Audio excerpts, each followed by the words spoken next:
Hello, my name is Seth the Incubus. I live in a mansion with my wife Bowsette. I own a massive video game collection along with a massive collection of modern jailbroken Xbox, PlayStation, and other consoles. I have a story I want to talk about. Bowsette and I took a trip to Japan because we wanted to see and learn about Japan's cultural differences. When we were there, I found a movie and DVD shop that was located in a mall in Tokyo. When we entered the movie and DVD shop, there were a lot of people in the store.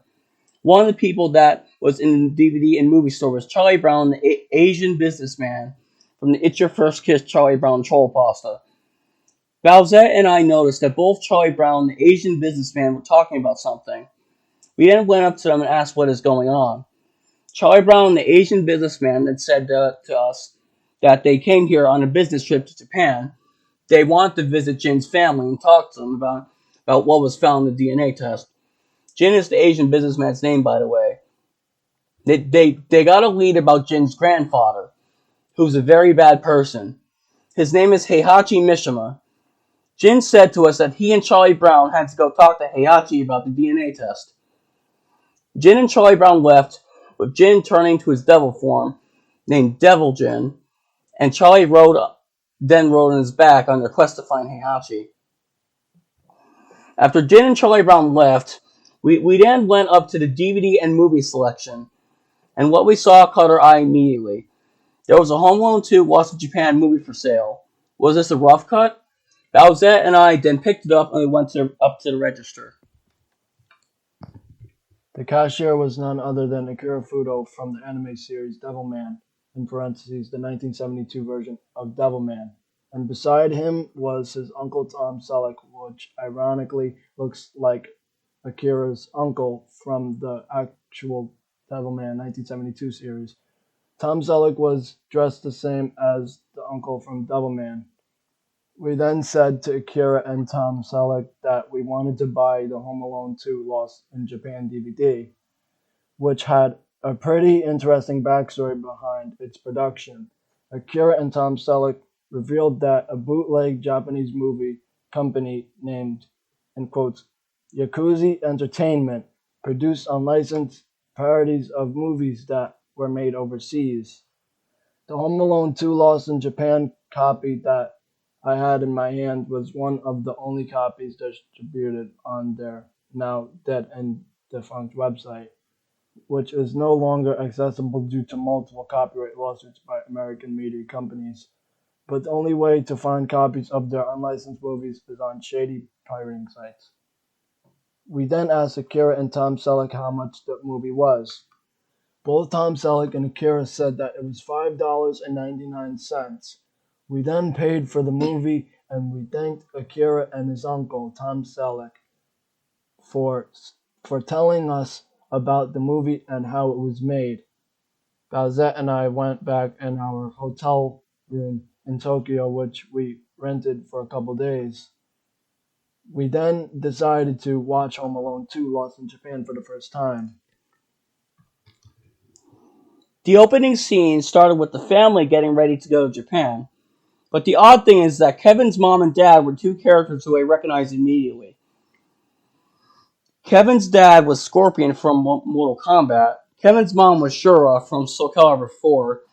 Both Scorpion and Shura called everyone downstairs to get ready for the trip to Japan.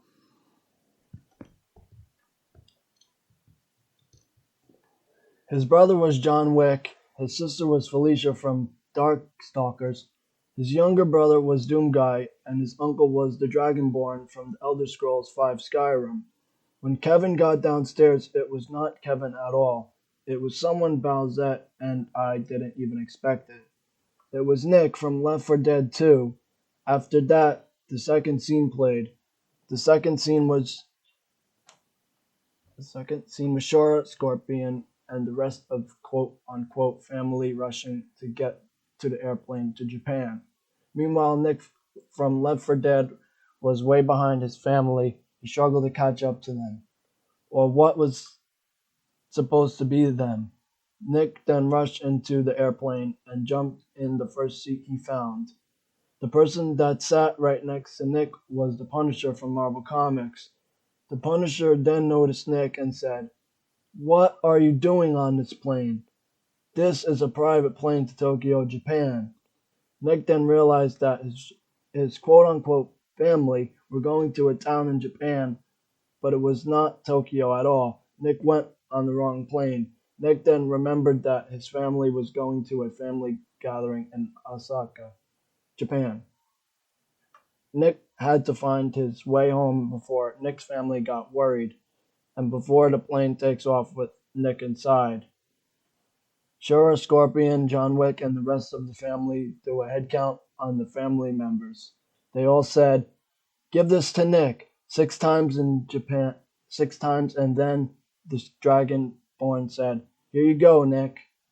The Dragonborn looked up. He saw instead of Nick, Asagi Ago and her sister Shakura Agawa from the Asagi hentai series were there.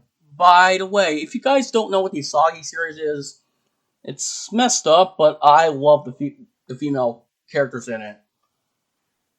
They both looked at the Dragonborn with weirded out expressions. The Dragonborn and the rest of the family were in shock that Nick wasn't on the trip with them. Everyone then went into absolute silence. Shora screamed in shock, Nick! "Nick!" Shora then fell on the airport floor, while the family, including Asagi Egawa and Chikura Egawa, in the background, looking on in shock. It then cut to Nick getting off the plane. Nick walked over to a building that was dimly lit, but he didn't enter because he feared that something bad might happen. But then he saw a dark alleyway. He saw what happened to be a woman with violet hair, medium-sized breasts, and purple eyes. As it turns out, it was a Boro from the Sagi Hentai series. She went up to Nick and she said, "Hey, who are you and what are you doing here? I would love to have a good time with you." Nick then got pissed off at a Boro and he said in an angry tone to her, Scrawny little bitch, I'm gonna kill you! Oboro then got mad at what Nick said and she charged at Nick in a violent and sadistic manner. Nick ran the fastest in his life. That it then cut to a 15-minute chase scene involving a Boro from the Isagi hentai series. He then yelled at her and said, Suck on this! While pointing to his crotch. A Boro then chased after Nick through parking lots, dark alleyways, malls, and hell, even a Japanese strip club. A Boro even bumped into Hanukkah from Dead or Alive 5 last round. Hanukkah then said to Oboro, "Hey, watch it, woman!" When Nick went into the strip club, Oboro chased after Nick, but Nick had the perfect plan. Nick grabbed a person's drink and spilled it on the floor. Oboro then slipped on the spilled drink. Oboro went 360 degrees into the air and fell on her face with her ass poking out. Suddenly, Glenn Quagmire from Family Guy entered the scene and he took pictures of Oboro's ass and he said, Giggity, giggity, goo! I'm glad I got to take pictures of you! After Quagmire took pictures of Oboro's ass, Nick escaped Oboro's wrath. Nick then saw Oboro coming out of the strip club completely wet from the spilled drink that Nick poured on the floor to distract her. He then ran into a love hotel. For some reason, he saw 2 couples in the hotel. It was none other than Haiti from the Steam game from the same name and Moby from Brain Pop holding hands together. The other couple was the Dark Author and an aged-up Kaneko from the fan service anime High School DxD. Nick then hid in the Love Hotel in fear of Oboro spotting him. Suddenly, Nick felt something or someone touch his shoulder. The person was none other than the Punisher from Marvel Comics. The Punisher said to Nick that he is an FBI agent / vigilante, wanted to know what Nick was doing here. The Punisher had witnessed Nick from Left 4 Dead on the plane to Tokyo, Japan. He knew something was wrong because he was all alone without his family nowhere in sight. The Punisher then asked Nick ever if if he ever had an encounter with a woman, violet hair, medium-sized breasts, and purple eyes named Aboro. The Punisher revealed that Aboro is a highly dangerous criminal. Her male victims claimed to have been sexually harmed by Aboro. One of those victims was the boyfriend of a woman by the name of Asagi Agawa. Asagi is a highly trained female ninja with some sort of demonic powers inside her. When all of this information was revealed to Nick, he wasn't very surprised. He revealed to the Punisher that Aboro tried to lure him to a dark alleyway. Luckily, he got away. Aboro kept chasing Nick throughout the streets of Tokyo. Suddenly, Aboro burst in the door with an evil and sadistic smirk on her face. Aboro said to both Nick and the Punisher, "Now, which one will I attack first?" Aboro then giggled and said, "Oh, I think it's the one in the white suit that is worth $3,000. This is going to be very fun."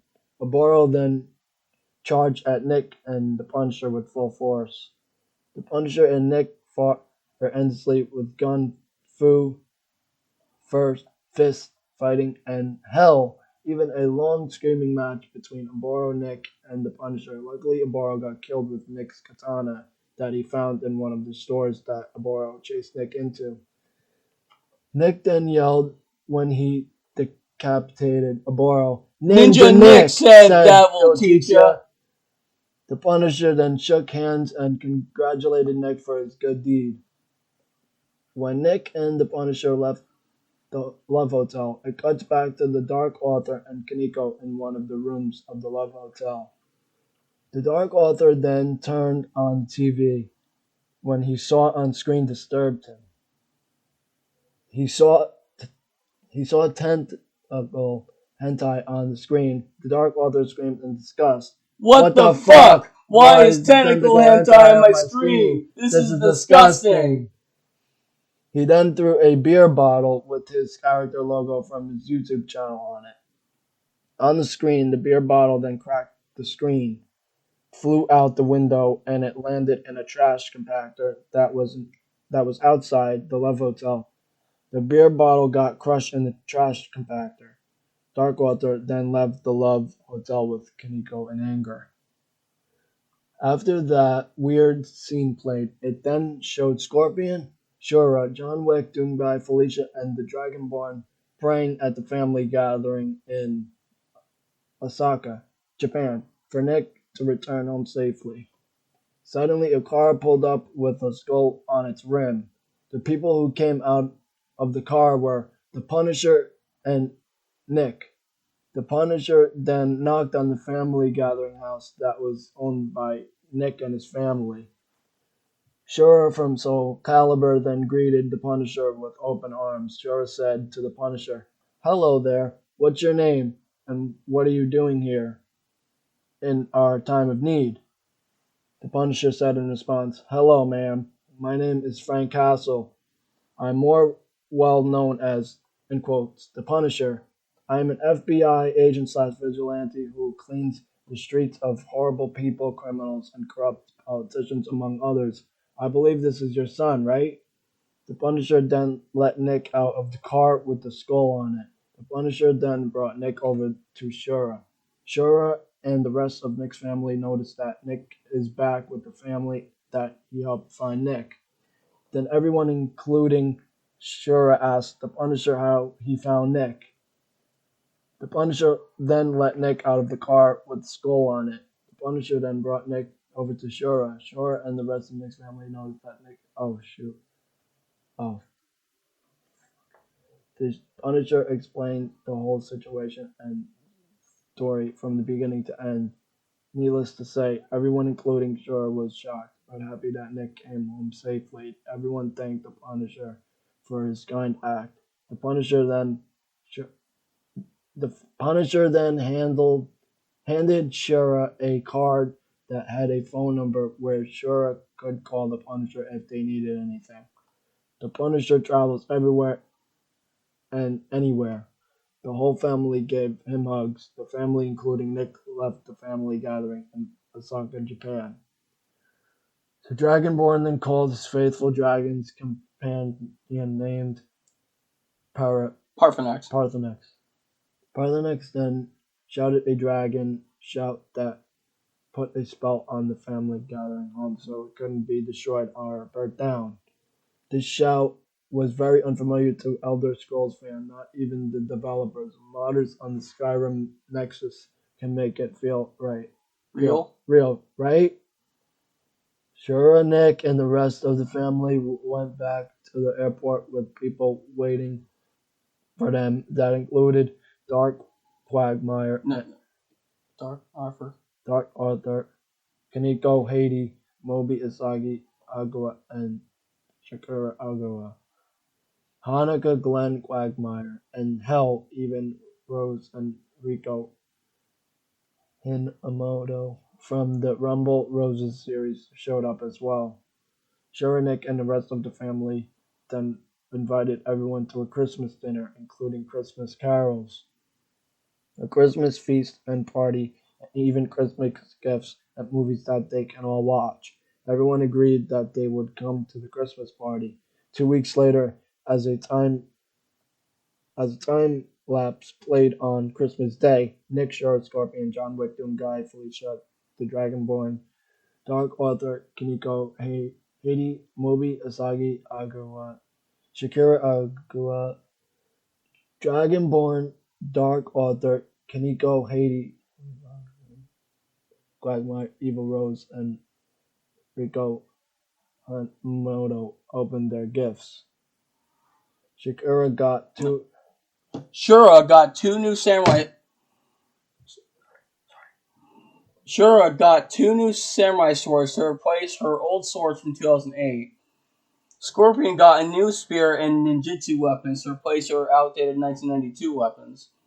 John Wick got another beagle, which he named as Beagle Daisy. His dog died tragically years ago in 2014. Guy got the newest Animal Crossing game so he can play with Isabel soon. And Felicia got a ball of yarn that she could play with. The Dragonborn got a smartphone with phone numbers and a contact list of the Dragonborn's wife, Serena, whose friends and closest allies automatically assigned onto it. Dark Arthur got anime figures of the high school DxD cast. Kaneko got a smartphone to call her husband, Dark Arthur, on if she needed help with something. Haiti got a level 100 laser gun perk to improve her gun skills. Moby got an ugly Christmas sweater with Tim, Haiti, and himself on the ugly Christmas sweater. Asagi and Shakura got some new ninja swords for their battles against Saburo. In parentheses, which ironically enough, the Punisher and Nick helped out on. Hanukkah got a nice looking black shirt with the entire Dead or Alive roster crossing over with the Rumble Roses roster on it. Glenn Quagmire ironically got some, hentai manga. Evil Rose and Rico Hinamoto got some training and speed bags for them to practice on. And lastly, Nick got the best gift of them all, Call of Duty Modern Warfare 2. And movie then ended with the credits. After the credits ended, some images and videos thanked everyone for supporting Yakuza Entertainment and their movies along with the cast and crew that developed the movies, as well as the live-action consumers of the costumes of the characters and some behind-the-scenes videos and screenshots. At the bottom of the video's images, the text said this: "We at Yakuza Entertainment thank you for watching our movies and supporting us throughout the years. It was a very fun ride. This was our final movie before we went bankrupt due to multiple copyright claims, and lawsuits were filed towards us due to the characters and how everything went in the movie. We loved making fan-made movies for over 5 years. Thank you for everything. Sincerely, Yakuza Entertainment. Bowsette and I were amazed at what we saw in the movie. Then were a bunch of crossover characters in it. The fact that they managed to get away with making fan-made movies with copyrighted characters and franchises for over 5 years is beyond us astonishing. After we left the hotel, we saw that there was a private plane waiting for us. When we got on the plane, we saw that the driver of the plane was none other than Tom Selleck, still wearing Akira Fudo's uncle's clothes. Right by him was Akira Fudo himself. Tom Selleck then said to Bowsette and me, "Ready to head back to the USA?" We both said yes. We then headed off into the sunset, never to be seen again until 2022. We fail, we break, we fall, but then we then rise. We heal and we overcome. Anonymous.